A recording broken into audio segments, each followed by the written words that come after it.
While missiles and drones remain quiet, a fresh war of words has erupted in the Middle East. Iran has issued a sharp warning to the United States, demanding that President Donald Trump should restrain Israel after Israeli Defense Minister Israel Katz reportedly said that Iran's supreme leader, Mojtaba Khamenei, was marked for death. Iran's foreign minister, Seyed Abbas Araghchi, reacted strongly on social media, saying Washington had committed itself to muzzle its pets, referring to Israel under the recently signed Islamabad Memorandum of Understanding. He warned that if Israel ignored those commitments, Iran would respond with what he called an immediate powerful response. The latest tensions were triggered by remarks attributed to Israeli Defense Minister Israel Katz. According to reports, Katz said Iran's supreme leader Mojtaba Khamenei was marked for death. He also accused Tehran of trying to gain concessions during negotiations, while repeating Israel's long-standing position that it will never allow Iran to obtain nuclear weapons. The comments immediately drew condemnation from Tehran, which described any threat against its leadership as crossing a red line.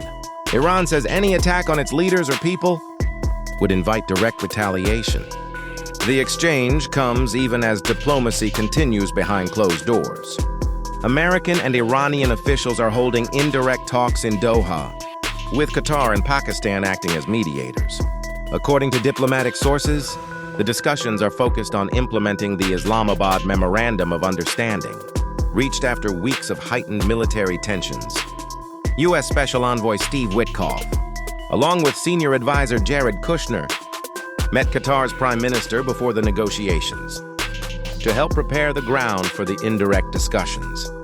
The delegations themselves, however, are not meeting face-to-face. The Islamabad Memorandum of Understanding was designed as a confidence-building agreement to prevent further military escalation between Washington and Tehran. The framework reportedly includes measures to de-escalate tensions in the Strait of Hormuz, improve crisis communication, and create mechanisms for reporting violations. Officials have also discussed the possible phased release of frozen Iranian assets, although Washington insists no funds will be released until Iran fully complies with the agreed conditions. The broader objective remains negotiating a comprehensive agreement within a 60-day timeline, while reducing the risk of another regional conflict. Despite ongoing diplomacy, the rhetoric continues to escalate. Iran says the United States has a responsibility to prevent Israel from undermining the agreement. Israel, meanwhile, maintains that it will continue acting against any perceived nuclear threat from Tehran.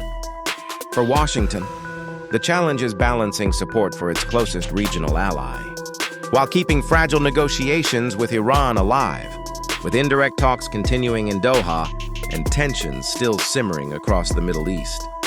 The coming days could determine whether diplomacy prevails, or whether another confrontation pushes the region closer to conflict. If you like this video, then like, share, and subscribe to Mirror Now.